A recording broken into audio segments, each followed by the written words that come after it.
Welcome everybody, Concrete Keeping It Real. This is season 2. I'm proud to bring y'all Wakan Blake up here. Chop chop, what it do, man? What's good? Man, chilling, man. You know, everything good. It's all good, man. Good to be here with you, Vincent, and I'm here to let it all out, man. Whatever. Man, listen, we're gonna let it all out. We're gonna talk No. about your testimony. The reason why I got you on this platform, because I truly believe your testimony will be able to help individuals that may be going through stuff, because everybody tend to think that they're the only one going through some type of trial and tribulation, some type of darkness, some type of trouble that only they're the one that experience it, but don't realize there's others in this world, others that be right beside them going through stuff that they don't even know about. And I truly believe your testimony will aid others in their situation, in their predicament, because throughout everything you've been through, it didn't stop your light. It didn't stop you from being who you are. I gravitated towards you because of that energy. And I'm glad to say that you're a good friend of mine, man.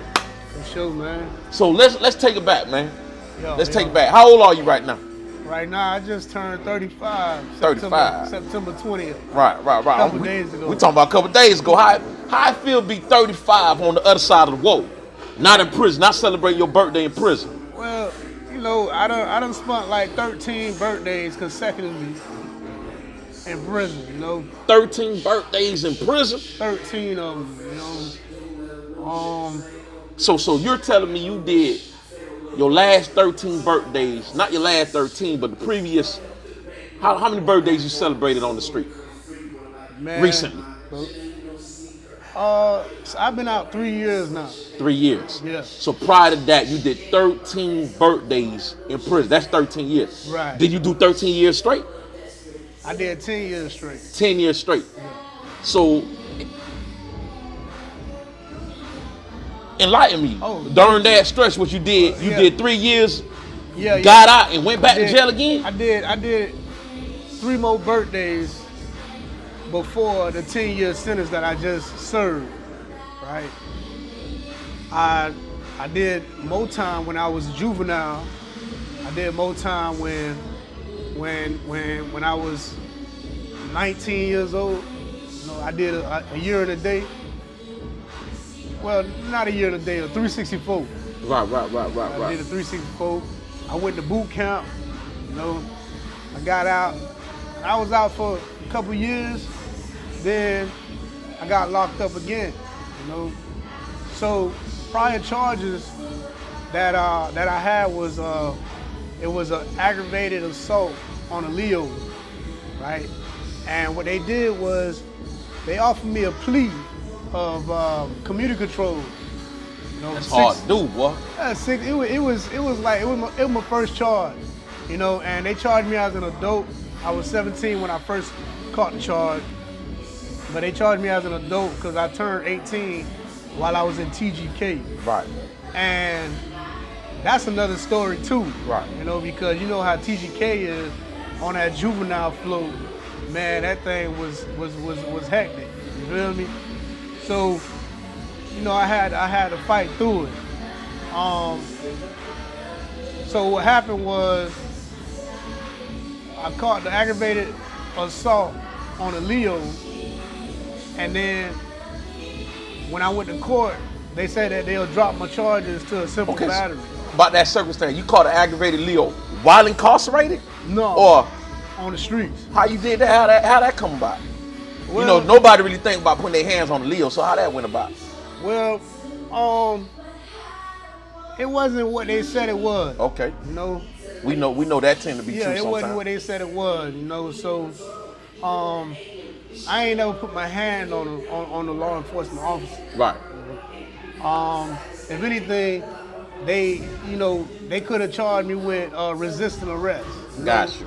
Without violence. Without violence, because I kind of like pulled away from Got you. from the law enforcement officer. Got you. So kind of pulled away from the law enforcement officer, and I wasn't running, but I'm like, you know, who you is, like, get up off me. It was an undercover cop. Right. You know? So what happened was, I'm by Walmart. I'm sitting down, and I'm with my little brother, you know, and we sitting outside Walmart, but they think that we posted up, probably selling drugs or something, you know. So an undercover cop jump out, you know, he walk up to us, and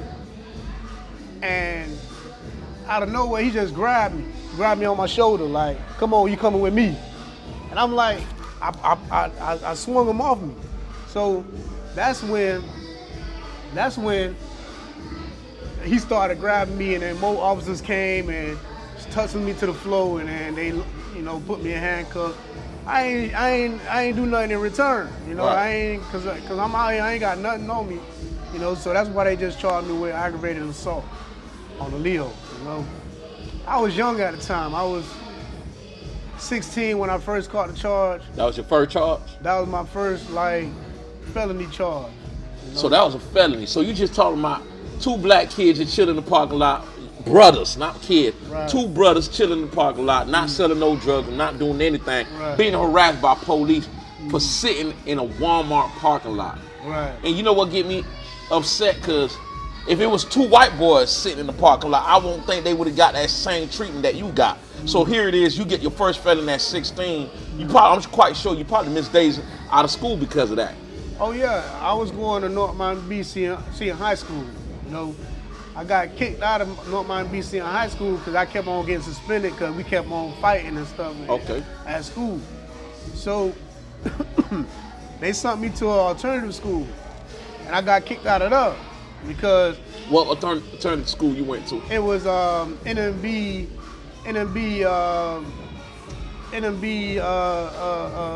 East Side. Okay. Is what they call it. Okay. You know, so went there. I only was there for about a week. You know, but my phone, I'll be on my phone, and then the instructor was telling me I can't have my phone in here. It got to the point that the instructor told me to give me my phone, give him my phone. You know, so I said, no, this is my phone. I ain't finna give you my phone. I pay for this phone. You know. So the instructor was like, well then, if you don't want to give your phone up, then you got to leave. And I said, well, shoot. I said, shit, I'm out there, you know. I ain't got to be here. So I walked out, you know, I had little words.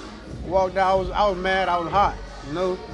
But I walked out, slammed the door, and I ain't never go back there, you know. So what I would like to ask, what you 35 years old right now. When you think back, what was making you act that way? Because that is not normal for a kid at that age to act like that, especially with instructors and teachers and whatnot.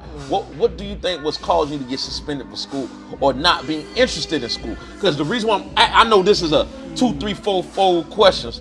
I'm asking you this because there's a young child right now probably going through what you were going through. What you think you were going through at that time that you may have answers to now that may be able to help their child that's going through what you went through? Well, that's a good question, man. You know, at that age, man, I had a little clout in school. Okay. You know? I had a reputation, you know, and the dudes that I hung out with, you know, we all had a reputation. Okay. You know? And it wasn't that we were bad kids or anything like that. You know, we was just like stand-up type of men, you know? So we wouldn't let nobody just like punk us or anybody just push us around and make us do what they wanted us to do. Right. Know? So we kind of was like rebellious, you know, in a way, like, you know, but at that time, as soon as I hit high school, you know, my whole mindset just changed. Like, I'm in high school now, you know, so I'm like, now I'm considered like a young adult, you know? So I guess going into high school and consider myself to be a young adult and hanging around with type of guys that I was hanging around, you know, we all was on the same page. Okay, so the way I'm digesting it, I'm hearing peer pressure. I'm hearing that it took years to build an identity that you wasn't gonna let nobody strip from you. That's what I'm hearing. Yeah, it was peer pressure in a way that I had a reputation for myself. I respect that. You I know? respect that. And I wouldn't allow myself to be seen being disrespected or treated in the wrong way by nobody. You know, I wouldn't even allow myself to be treated in the wrong way, even if nobody was around watching. Would you call that pride and ego? I would, you know, because I did take pride in my reputation. I did take pride in myself. Right. You know, and I still do, you know, and I'm the person that I am today. You know, back then I was a young adult and I didn't see the importance of a lot of things. I didn't see the importance of school in a way, you know. I've been through school for so long, and then I'm like, you know, what is there to come out of this? You know, so many years that went by, I done achieved so much in school. You know, but every time that I achieve something, I probably get like a nice little certificate or a nice pat on the back, or, you know, something like that. And I'm like, you know, it ain't really putting money in my pocket, you know. So what did put money in your pocket then? If school really wasn't putting money in your pocket, so how did you get money Well, then? at the age of 15, I started selling weed. Okay. I picked up a little cannabis charge with the police. You know, they found me, found some weed on me or whatever. I also started trapping when I was 15, going on 16. So I was working in Little Haiti at a trap house, you know, and I was trapping for the old school dudes, the OGs from around the hood. Okay. You know? So, you know, growing up in the V, that was what it was, you know. And when you say V, we talking about VP projects up there in NMB. yeah, we talking about Victory Park. Okay, Victory Park. So let me ask you this. You started trapping, you started selling weed. It led you into, it got you incarcerated. Eventually, yeah. Eventually got you incarcerated. Yeah. You felt like school at that time wasn't obsolete, but at this time in your point in life, would you have do it all over again? Oh yeah, man. I would have stayed in school. You would have stayed in school. You know, yeah, I would have stayed in school. I would have stayed on that right track. You would have stayed on that right track. I would have stayed on that right track. I would have been playing football. Playing football. You know, I would have been doing the things that I love to do. You know, the things that I'm talented in doing. So let me give a little background where you come from. How many sisters and brothers you got?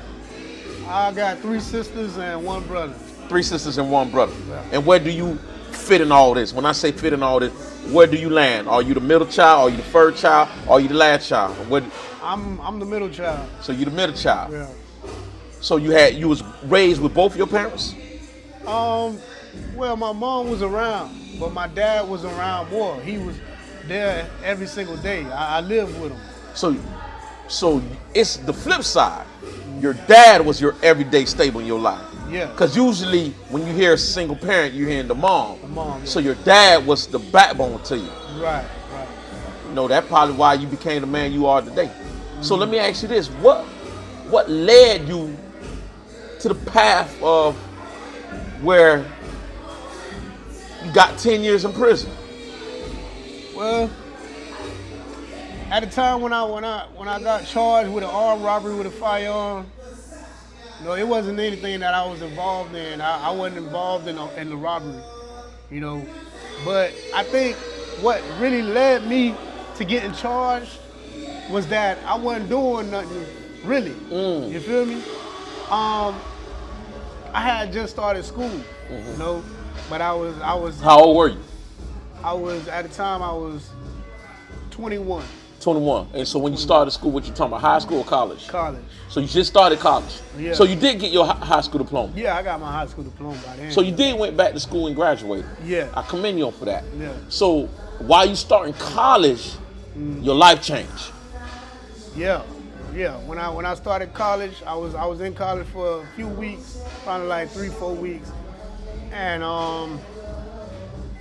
I started falling off from school. You know, I started skipping school. You know, not going. You know, thinking that I'm gonna make it up later on. You know, but I started hanging out at the after hours. You know, hanging out with my boys, them, hanging out with my homeboys. And I was in the streets. I was in the streets. And man, there would be weeks that I don't even come home. I don't even go to the crib. Right. In weeks. Like I'm gone from the crib. I'm over here at my homeboy house. We chilling, we vibing, for weeks. Right. I'm just in the streets, bro. I'm making money in the streets. You feel me? I'm, buying clothes, doing everything that I gotta do for myself, in the streets. Right. You feel me? Not at home. I ain't coming home. Right. So you still live with your parents at 21? I was, technically I was. But you wasn't?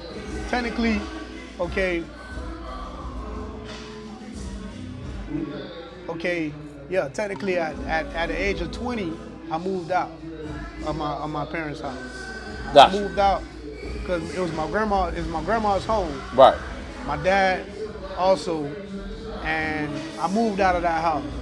So I was out on the streets, and I was making enough money in the streets, and I had got a job too. But it was after I had lost the job, and I was relying on the street money that I got locked up. So after I lost the job that I had for a whole year, I was working at the Marriott. I lost that job, and then I was in the streets full time. Right. So as I'm in the streets, and this was 2010, 2011, 2012. Gotcha. So as I'm in the streets, it was 2011, the end of 2011, beginning of 2012. Then I get locked up for an armed robbery. I get locked up for the armed robbery, and that's when everything just kind of just took a turn for me. So when you get locked up for the armed robbery, this is a new charge to your repertoire that you haven't had previously, because you were locked up for cannabis, you were locked up for trespassing, I believe, resisting arrest and whatnot. Right. So now we're talking about armed robbery at the age of 2021. Armed robbery, it's a PBL charge. Yeah. It carries time. Yeah. So you're right now fighting for your life right now. Yeah, it was a capital offense, yeah. But you didn't do this armed robbery. No. And it's safe to say we could talk about this because the statute of limitations ran out. Your younger brother actually did this robbery. It was something that he was involved in. He wasn't the actual one that did it. He was one that I understand, but took the blueprint. He was the one that he was involved. Yes, but you suffered the consequences for his actions. I did, yeah, I did. Yeah. He was supposed to be the one doing time. Right. But you took. I ain't gonna say you took. You were arrested and persecuted wrongly for an offense that he did. For something he did, yeah, that's true. And what people don't realize, this goes on a lot in the criminal system. There's a lot of dudes doing time for others. And that's what I want to shed light on. There's a lot of dudes in prison who kept it real. They know who committed the crime. But they would not go against, they are not going against the grain. Because they're not going to help the criminal system do their job, because that's their job to do. But they're suffering because of that. And some people might call that stupid. Some people might say that I'm not doing time for somebody else's crime. What do you got to say to those people that talk like that? Well, what I got to say to that is, because you got some people gonna be like, you gotta be the dumbest motherfucker to do time for somebody else's crime. Somebody else, yeah. And I've heard that before, in my opinion, I ain't gonna snitch on nobody. Right. That's I understand that, fam. I understand that's number one. The police gonna have to do their job. I understand that, fam. If they take me down for something I ain't do, and I choose that I ain't trying to take the rap for this, then they gonna have to prove me guilty. Right. You feel me? I'm gonna go straight to trial. I'm gonna show them that it ain't me. You feel me? And with my brother it was different. I seen that if I don't take the rap for this, then it could backfire on him. it might backfire on him. Because one thing that the detective told me is that he said, you know what, I believe you that you're telling the truth, because when he sat me down and he told me, he was asking me questions where I was on this day and everything. I told him all the truth and everything. Right. You know, when it came down to it, he said, you know, I believe you that you telling me the truth, that you ain't have nothing to do with it, you know. But somebody got to go down for this. And he said, but let's go back to that. And that's what I mean with the criminal justice system. This is where it's flawed at. It's not fairness.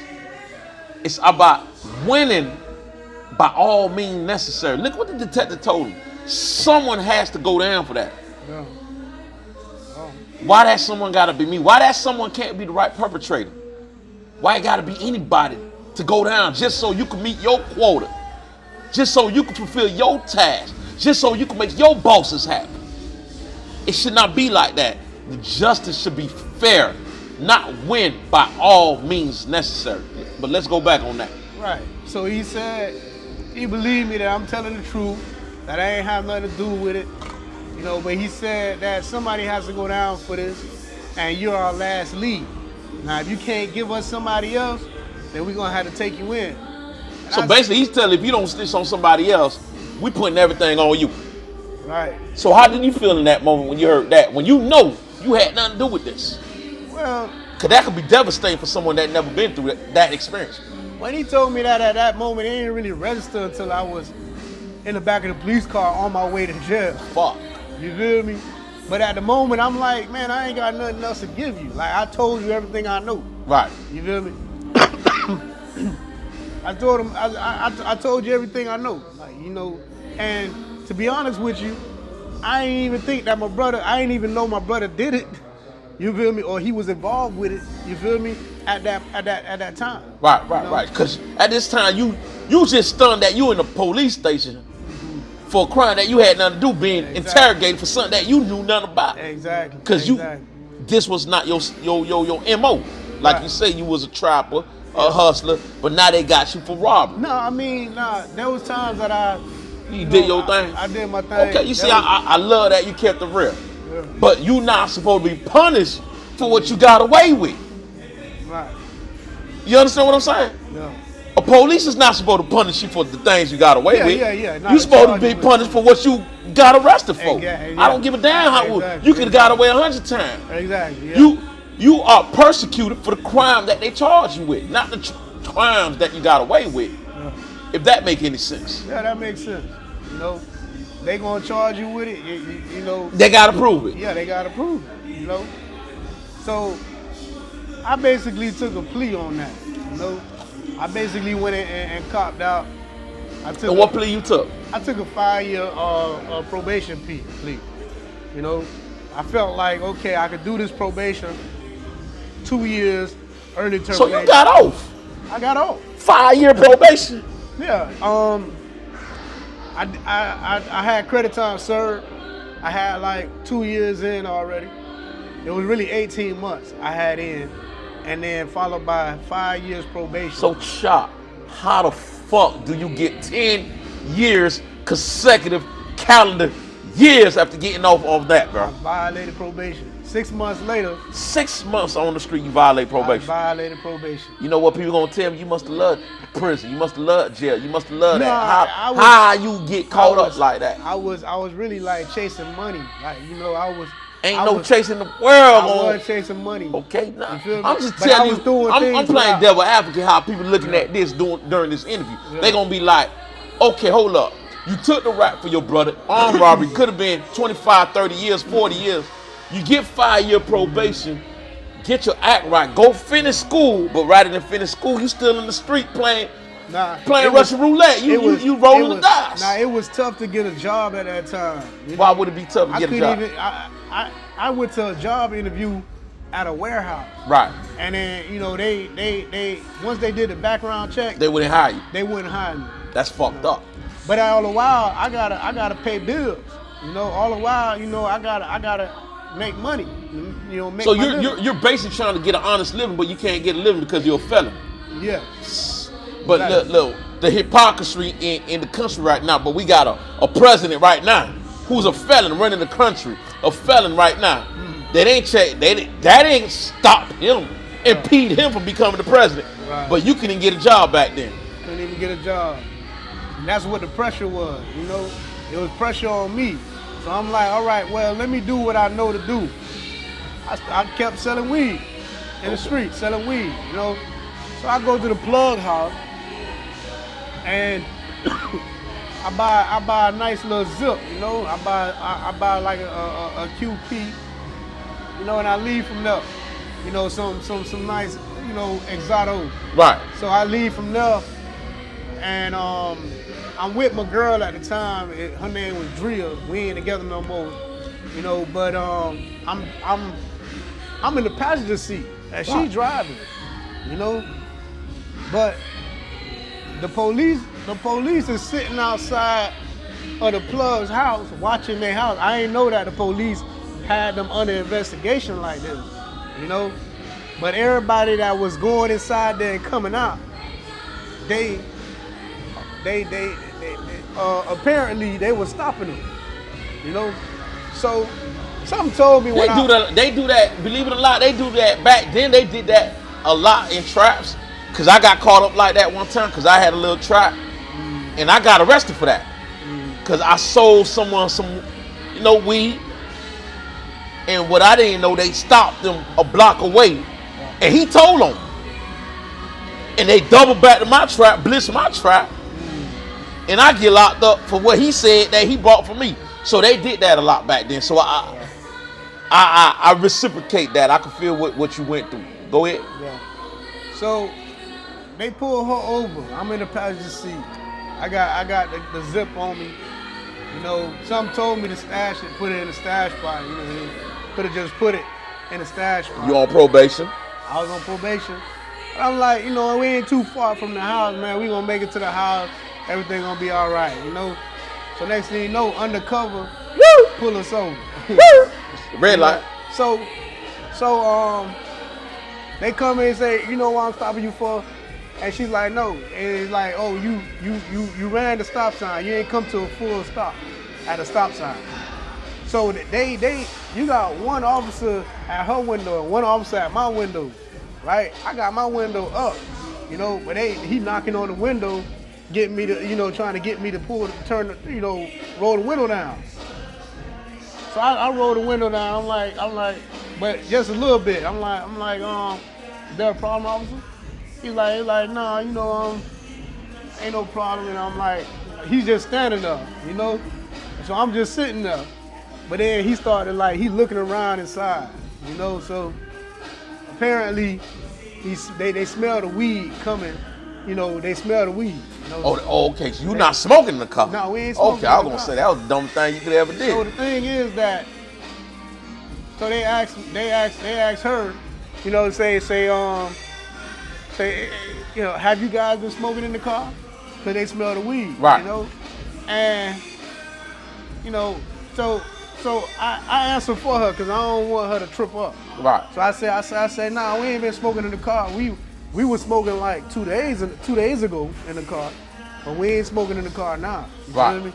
Because I know they can smell the weed. Right. You know?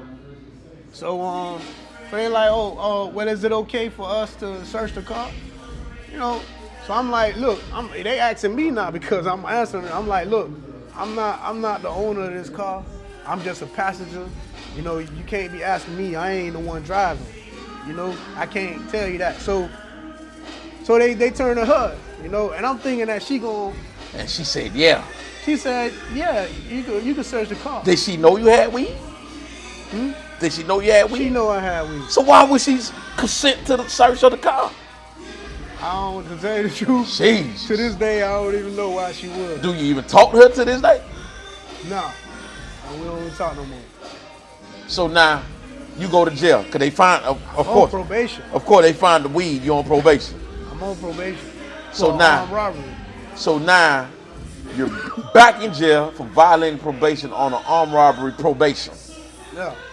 So now you got to go before the same judge that let you skate. Yeah, the same judge that told me that if I come back, if they see my face again, They said they gonna give me the maximum. They gonna give me life sentence. So how that played out when you go back to court in front of that judge? I went in front of the judge.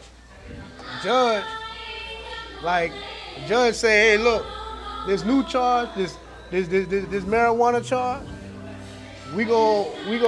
first we gonna deal with the probation violation. Then we gonna deal with the marijuana charge. I'm like, that's backwards, because I violated probation because of the marijuana charge. Right. So why you don't try me in the marijuana charge and see if I'm guilty in the marijuana charge before you see if I violated? You feel me? So they did it backwards. You feel me? They said probation hearing first. Because they wanted to ban me. They wanted to ban me. They wanted to railroad me. Right. You know? So what happened is they ready to give me life sentence. I done seen them just bam this other dude that got the same similar charges as me. Gave him what? Gave him 45 years. 45 years. Yeah. For the same thing that you're facing. Yeah, really for trying, for going to probation hearing and trying to, prove his innocence. Right. They banned him 45 years. 45 years. No, I believe you. I've witnessed it throughout my whole time. Throughout my whole time I was incarcerated, I've seen dudes come in and out, violate probation, only to get life sentences, 60, 70 years, 80 years, for something that they could have prevented. Similar with you. You could have prevented that. But like you said, I'm going to call it desperation. And you needed to pay bills. And you got caught up. Yeah. So now you're in front of the judge? Yeah, I'm in front of the judge now. It's a good thing that I seen what I seen, how the judge was playing. Right. Because I was ready to go to probation hearing. I'm like, yo, look, this ain't my car. Y'all found the weed not on me, but in the car. You feel me? But it's not beyond reasonable doubt. That's what people don't understand. It's probable cause when you're on probation. We all know that. Cause. It's probable cause. Right. The And threshold. They don't need to meet reasonable doubt, which is here. Yeah. They just need to prove that right here. Yeah. You had a probability of this weed being yours. Yeah, it could have to get violated, and that's what society don't know. When you're on probation, it's not different. It's not reasonable doubt beyond reasonable doubt. It's just probable cause that you did it. Right, probable cause. That don't mean that you did it, but it's just, you could have done it. Now if now they got substance, they got the weed, right, and then they got you in the car. They got their story, their probable cause. Right. You feel me? Saying that it was on me or it was mine, and that was enough to ban me. That was enough to ban me, But you got 10 years instead of 45. I got 10 years. I was able to talk, have my lawyer talk to the judge and the prosecutor and bring them down. They wanted to give me 20 years, as a cop-out. You feel me?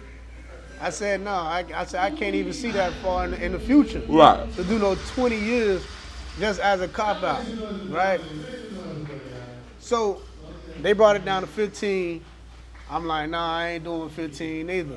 They said, all right, well then 10 in and then 5 out. I said, no, I ain't gonna do that because I ain't gonna do 10 years just to go back to square one. Okay. Where y'all can violate me again. Okay.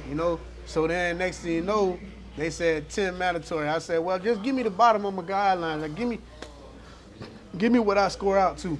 You feel me? I ain't got much priors and all that. I score out to like 6.5 years.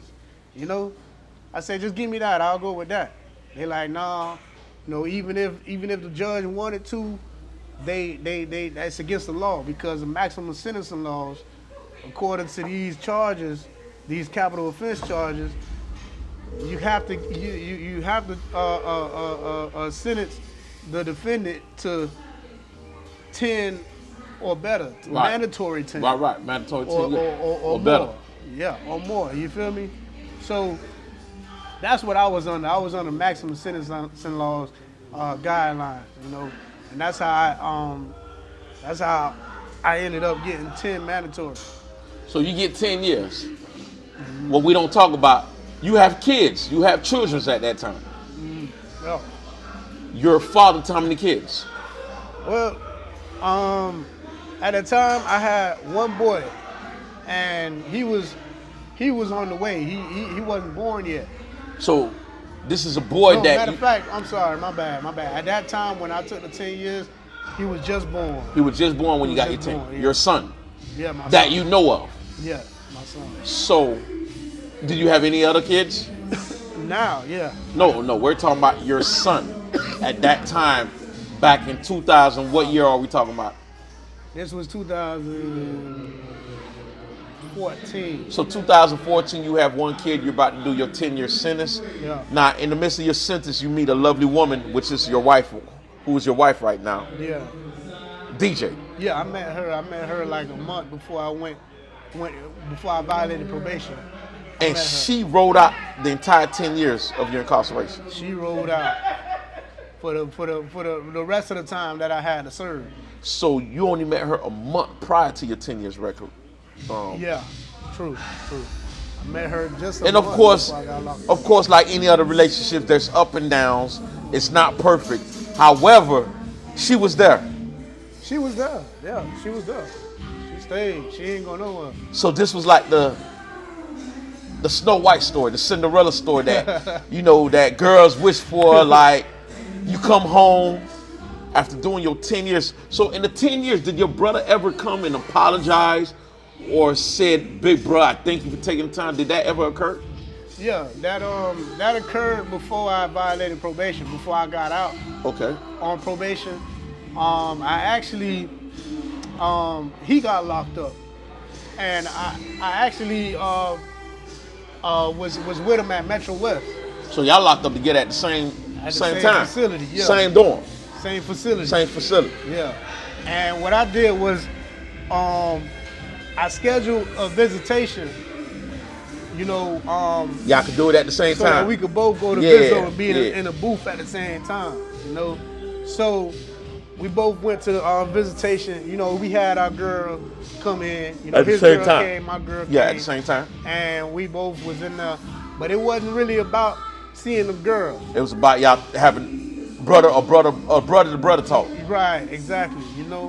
So what I did was, at that time, I had already forgave my brother for what he did and how I got in trouble for it. I forgave him. I'm like, it wasn't like he was intentionally trying to get me in this situation. You feel me? And also, he my younger brother, and I know how he is. Like, he was doing what he knew to do at that time. Right. Especially with the pressure that his baby mama was putting on him with their new child that they had. He called me and he told me, this was before I got locked up for the armed robbery, like a couple weeks before I got locked up for the armed robbery. He called me, he like, bro, man, we need to do something, bro. He like, man, Lola over here tripping, man. That's his baby mama. She over here tripping, man. I ain't got no diapers and wipes for my son. Baby need milk. He need formula. And man, I ain't got no money, man. We got to make something happen. You feel me? So I tell him, I say, man, I feel you, man. What you got in mind? What you thinking? So he like, man, I know this one thing that we could do. Da da da. You feel me? Like, basically, we could go ahead and come up. Right. You feel me? So I told him, I said, nah, you know what, bruh? I said, man, that armed robbery, bro, that's a capital offense, bro. That right there carry a life sentence, bro. Like, it ain't worth it, Let me figure it out and let me come up with a good plan right quick. You feel me? And I'm gonna hit you back, Nah, days went by and I still ain't come up with nothing. Right. So he went on his own. He went on his own and he did what he knew to do. And you got caught up for what he went to do. I got caught up for it. So now, here we are. You do 10 years. I can only imagine. God gave you several chances to come up out of it, but he gave you another chance, and you come home. We call it the Cinderella story. We got the girl that rode out with you. You know, y'all get together. Y'all get, obviously, she's your wife, so y'all got married while you was incarcerated. Yeah, we got married. Yeah, we call that the Cinderella story. So you get out. She's there waiting for you, arms open, when you get out of jail. So how's everything? How life then changes, or how do you appreciate life then? Well, I mean, when I got out, man, I was doing real good. You know, came out, got that glow on me. You feel me? Like fresh out, and immediately once I got out, I started working in the barber shop. Right. And I got my barber's license, you know, while I was in prison. That's why we call you Chop, because you cut hell. Chop. City Cuts, yeah. So, got out, man, I'm doing my thing. I'm working in the shop. I'm bringing home about like $800 a week. Right. You know, no less than that. You know, and I got cash on me. You feel me? Right. You know, we had a welcome home party. You know, DJ, my wife, you know, she actually, you know, supported me a lot. You know, right. and got me, you know, to a point where I was able to, you know, to follow through. Right. You know, because you needed help after being gone 10 years. You need to reacclimate back to society. Yeah, not only that, but even while I was doing 10 years, you know, like if I ain't have her help, I probably would have been crashing out. Wow. You feel me? I ain't been in the box not one time when I was locked up. Wow. I'm getting good adjustment transfers. Every camp that's that I'm testament going in to, itself. every camp that I'm going to, I'm cutting hair. Everybody love me. Right. You feel me? Stay out of trouble. I'm getting to where I need to go. You feel me? And it was really mainly because of her. You know, like if I ain't have her by my side, man, to tell me, hey, look, nah, don't do this. You know, I'm waiting on you to come home. You know, stay out of trouble. On the phone, you know, like, you know, she put money on the phone so I could call her. You feel me? Just that alone did a lot. Listen, that's hard to get by, because you know we got dudes incarcerated because can't even get that. Yeah. Phone calls, mail. So she's going to visit you. Vizzo. You know, her family probably calling her crazy, like what she doing with a dude in jail. You know what I'm saying? You can find anybody out here. Why? What makes you so special? You know what I'm saying? I'm telling you, because I know that is the feedback girls get for waiting for a dude in jail. Yeah. Why you waiting on him? What makes him so special? Yeah. He's using you. Yeah. He don't care about you. Yeah. So what made you so different from that narrative, from that connotation of negativity remarks? Man, you know, I'm still trying to find that out. What made me so different? Right. You know, she just looked at me in a different way.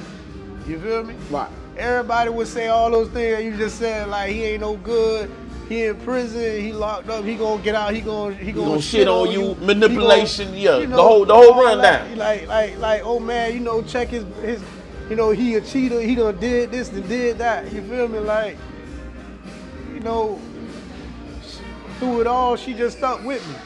So now, you get out, you have a beautiful daughter. And then you get another beautiful daughter. Yeah. So God blesses you with two daughters with DJ. That's right. And this is the Cinderella story. She waited for this. She prayed. You all talked about this. I can imagine the conversations you all have. And what we're going to talk about you wasn't prepared for. Your second child passes away. Yeah. Talk to the audience about this. Well, I mean, I never thought that it would happen to me. You know, I see it on the news where mothers broken and crying and wailing about their child getting killed or their child dying, you know, on the news, you know, and I would, you know, I would look at that and I say, man, that's a sad story. Yeah, that couldn't be me. You know, that's sad, you know. You know, I never thought that it would be me. Right. You feel me? I never, you know, I never put much thought into it to say that it couldn't be me. You know, that's powerful. That's powerful what you said. You never put that thought, because you can never imagine losing your own child. You see it on TV Yeah. to the point, you probably see it so much to the point you're numb. Like, you be like, that could never be like me. it happens every Yeah, that day. could never be me. It happens, it could never be Yeah. me. But here you are, experiencing the loss of your child. Well, Something a parent, no parent should have to go through. right. And you were actually in the home when it happened. Yeah, that's true. So talk to us, like, how could you stand before me strong as you are, knowing that in that moment you were the one that found your lifeless baby? Man, I mean, you know, that's deep, man. You know, think about think about that day. Man, that's when my whole world changed. You know, my whole world just got turned upside down. You know, it was a wake-up call and a reality check afterwards. But in that moment, you know, man, when I tell you, that was the hardest thing that I ever had to go through in my life. You know, Not the 10 years in jail, not you being locked up for your brother, because you already been given a shitty hand, and to have to go through that. yeah. You know, so I woke up. You know, I see my older daughter Anais. She's up. She got my wallet. She done threw everything out my wallet on the floor. Yeah. You know, you know, and I hear her. You know. So I hear her and that's what wake me up. So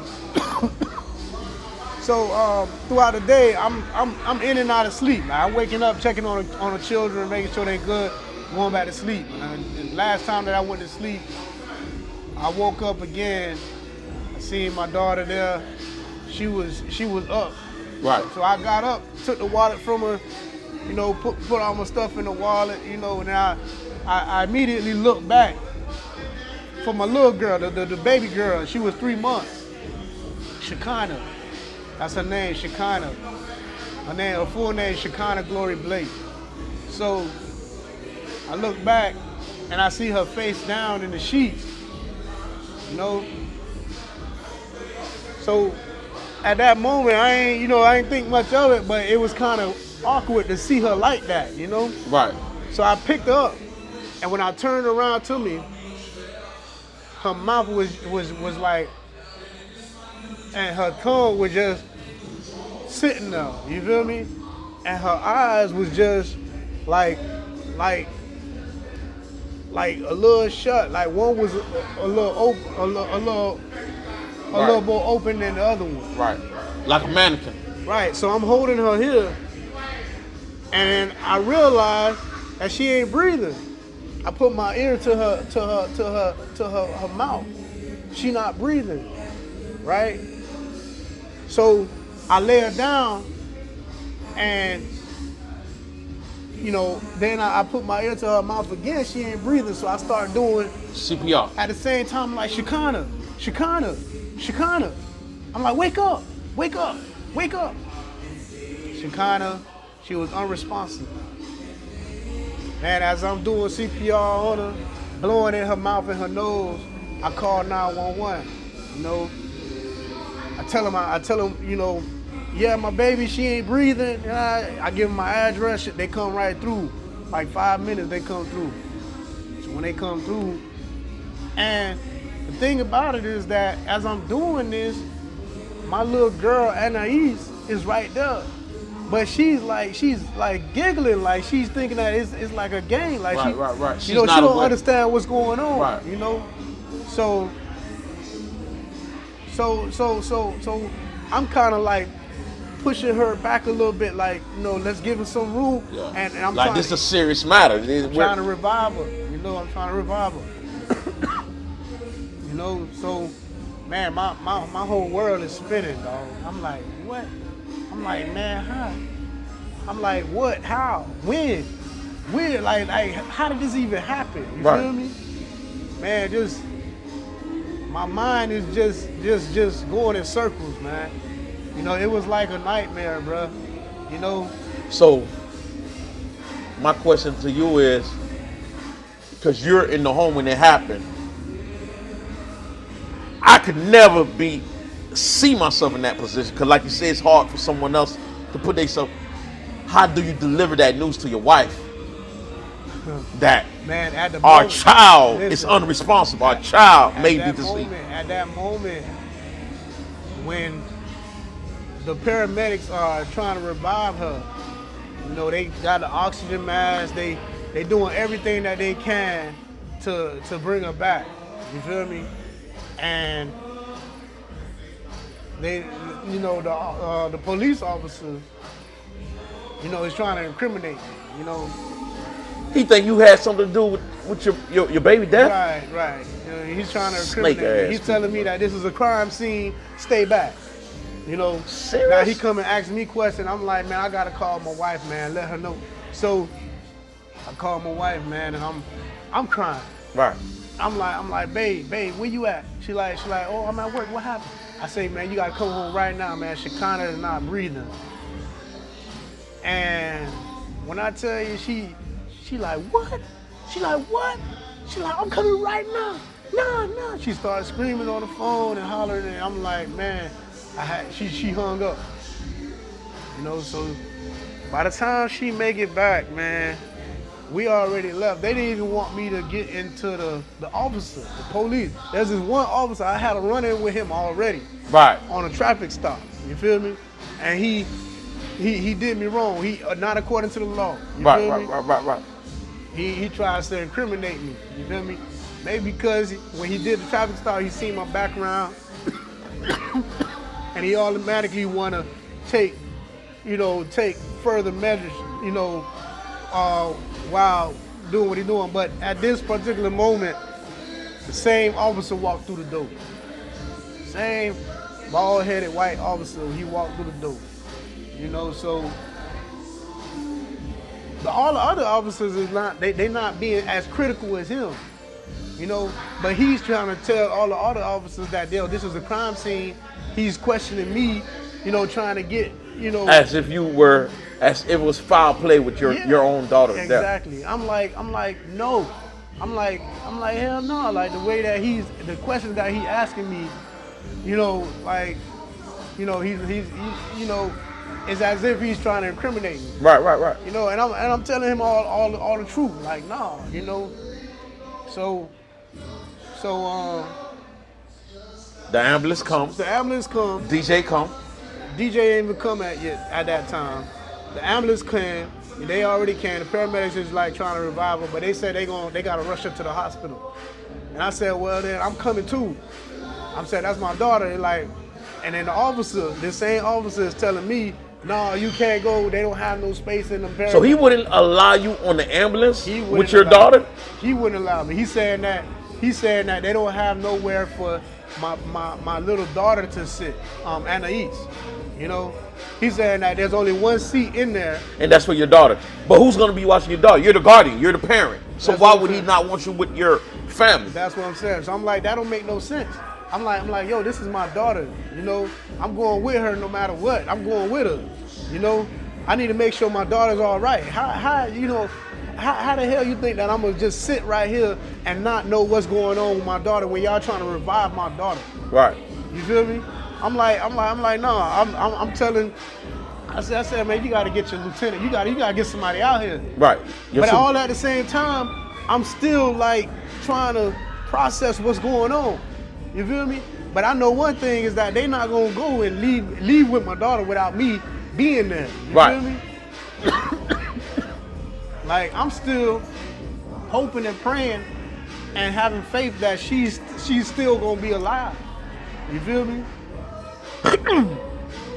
You know, her being dead is not a reality for me at that moment. That's not what's going on. It's not a thought. Yeah, it's not a thought that you're entertaining. What I'm thinking is that she's gonna be revived. I'm gonna go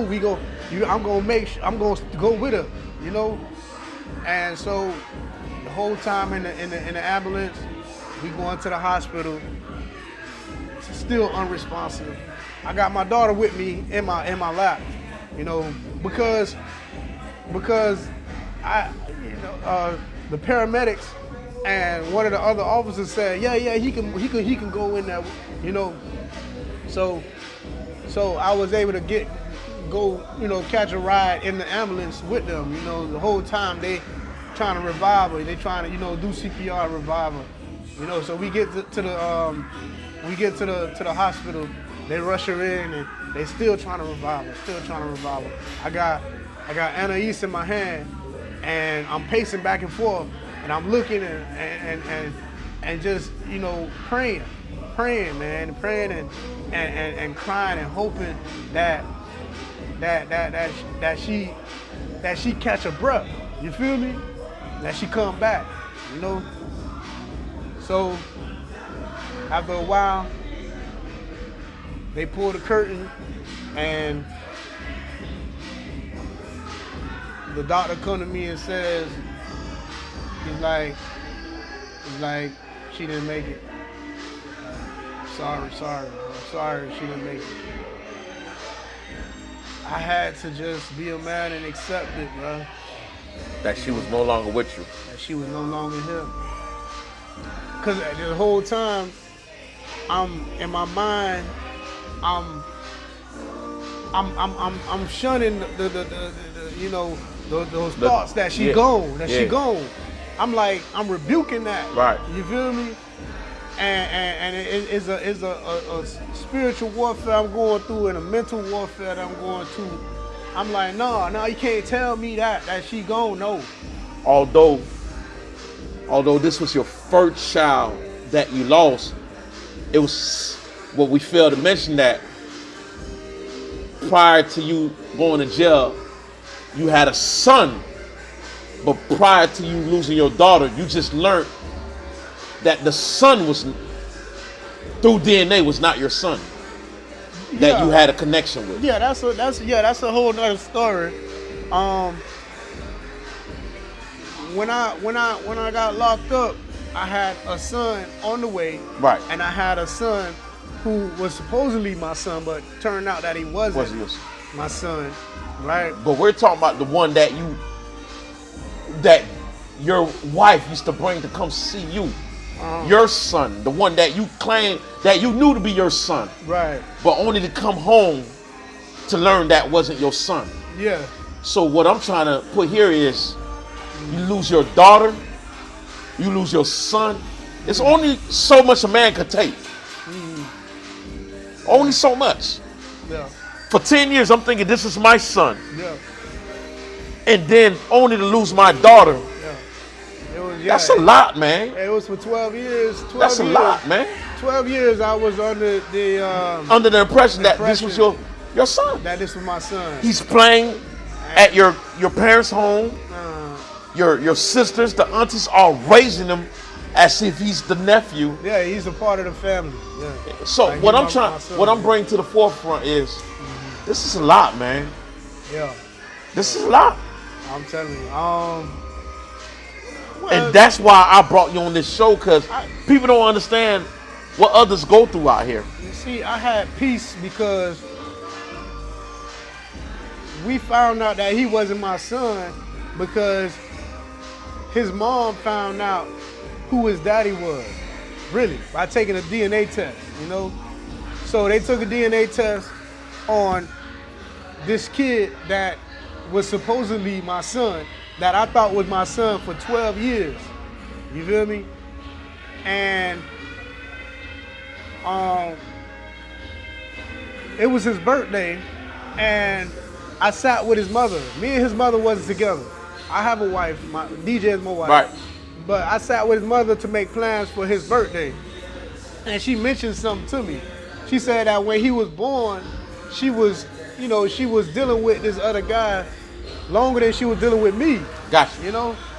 And so I'm like, in my mind, I started just thinking about it, what she's saying, like, she's dealing with this other guy, and me and her was never together, but she was with him. Right. So it turned out that we celebrated his birthday, and then after his birthday, I brought it to her attention. I said, you know what? I want to take a DNA test just to make sure that Dwayne is my son. what really influenced me was that my dad told me one day, he called me in the room and sat me down, and he said, I don't see none of you in him. I don't see none of you in Dwayne, you know? And he's like, I'm just saying, you know, I'm your father, you know, and I'm just telling you that. I don't see none of you in him. You know, so that stuck with me for some time, and I said, you know what? I'm gonna take a DNA test. Right. I took a home DNA test and found out, well, his dad, the one that she was talking to, that she was dealing with back then when he was born, he took a DNA test. You feel me? And then they found out that he was the dad. But she never revealed that to you. No, I'm the one that told her that I want to take a DNA test. She said, you know what I'm gonna do? I'm gonna give him a DNA test first. And if he's not the father, then I'm gonna have you do a DNA test. So she agreed with me that, you know, that she'll do the DNA test. You know, I told her, you know, it's not nothing against you or anything like that. You feel me? So that's how that went, basically. Right. You feel me? That's how that went. And what gave me peace with it is that he knows who his father is. You feel me? Very talented young boy, like a young kid. Like basketball, man, he was a star. Right. And I'm pretty sure he's still doing it today. But you know, I had to just leave him alone and let him go ahead and do it. You know, he know who his father is. You know. So now you're left with your only daughter now. How do you and DJ overcome this? Or how do you overcome this? We just take it one day at a time, man. You know, every day we just stay focused, man. And see, the only way that we was able to get through it was together. You know, like we couldn't have done it if we decided to just go our separate ways after, you know, what happened. You know, if we allowed I'm not gonna lie to you. This could have breaking y'all because I could have seen it where she blamed you for everything. Exactly. And most females would. To my knowledge, most females would have blamed you. You were the one watching the kid at that time. You were the one that was supposed to make sure nothing like this happened, and it happened under your watch. And I'm gonna tell you this, right? At times, I would blame myself. You feel me? But she would reassure me and say that it's not your fault. You feel me? Like, you know, it's not your fault. You know, like there could have been a lot of ways that it could have been prevented, and then on the other hand, it could have been a lot of ways that it could have been worse. You know, I say she always encouraged me to say, don't blame yourself for this. Let's move forward together because I need you to be here. You feel me? I need you to be here. Mentally, I need you to be focused, and I need for you to let's move forward together. You feel me? So sometimes, like, you know, when I'm thinking in my mind that, dang, you know, I should have been more on point with what was going on. I should have never slept. I should have been awake. You know, but I know that when, you know, when I put my girls to sleep, I put them to sleep in a safe place. Right. You know? So for this to happen, you know, it was unexpected, and I never seen it coming. You feel me? And you know, me being awake would have been all right, but there was plenty of times that I would be asleep. You know, but that taught me a lesson to say that if I'm watching my kids, ain't no sleep for me. You feel me? I'm up, you know? You're talking about for the future. For the future.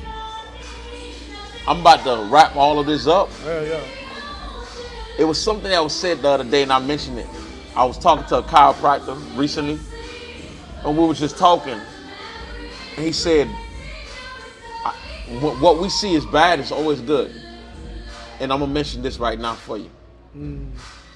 And the reason why I'm mentioning it, because he specifically said this. He said, You ever seen parents lose a child? And I said, yeah. So sometimes God wants the parents to lose that child so they can love the other child the way the other child need to be loved. Understand what I'm saying? She was a purpose. Yeah. And that purpose was maybe for you to love the one that you have even more harder than what you would have loved her prior. Because you know what it is to lose a child now. And I looked at the chiropractor and I told him that's powerful. I've never seen it in that light. Because everything that God does, no matter when we see it's bad, it's always for the good. It's something that we need to take out of it.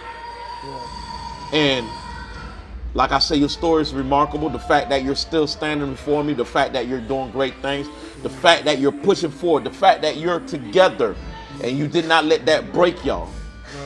It's a testament in itself. And before I end this show, we call this Concrete Keeping It Real. What would you like to tell the audience, man? What does keeping it real mean to you? Man, keeping it real means, man, staying alive and continue to move forward. You feel me? Keeping it real means keeping it real with yourself, first and foremost, you know, and keeping it real with others, you know, as the same way that you want to be treated yourself. You feel me? Life is all I know. You feel me? I don't know death. You know, I've seen death, but I don't know death. What I do know is life. So I'm alive and I'm still living and we still moving forward. So I just want to say to anybody who's going through anything you're going through in life, be resilient and keep going.